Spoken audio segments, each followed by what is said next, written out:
Today's announcement by Whirlpool that it's closing a plant in Arkansas and eliminating 5,000 jobs was eerily familiar news for the people of Evansville, Indiana. 2 years ago, the company shuttered its factory there and transferred production to Mexico.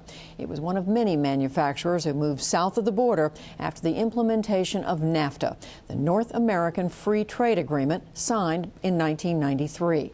What's happened in Evansville since then is the subject of tonight's edition of Need to Know. Here's an excerpt narrated by correspondent Rick Carr. At an appliance store near Evansville, we met up with economist Mohammed Qayyum. He says it's consumers who've been the big winners under NAFTA.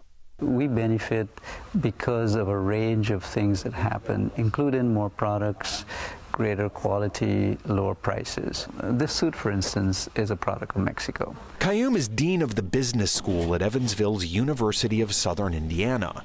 He says the fridges and other appliances in this store are better than they would have been without free trade.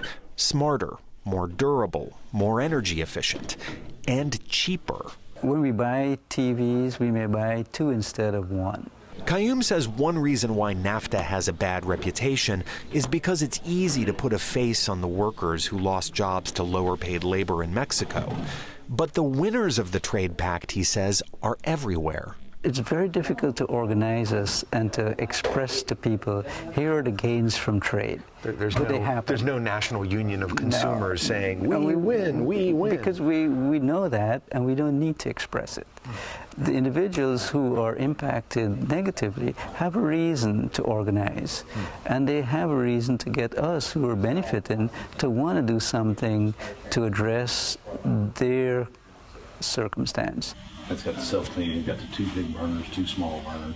Qayyum says the theory is that consumers' gains should offset the pain felt by laid-off workers. The practice is that that has not happened in a realistic way.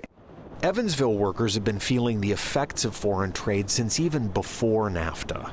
Back in the late 80s, Zenith Electronics laid off 1,000 employees. More recently, a packaging manufacturer cut 100 jobs.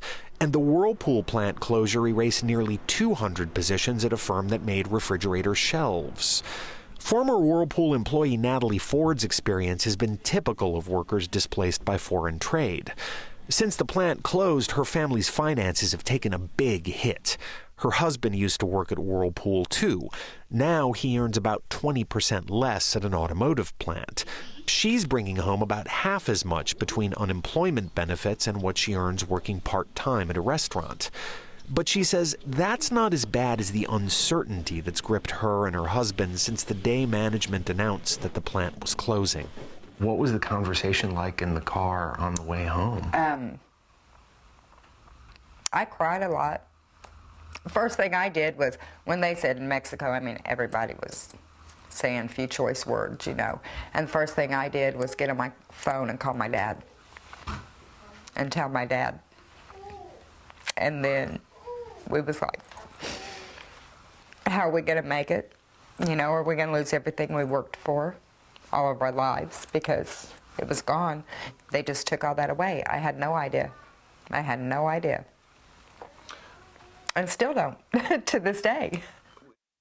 Need to Know airs on most PBS stations this evening. Please check your local listings for the time.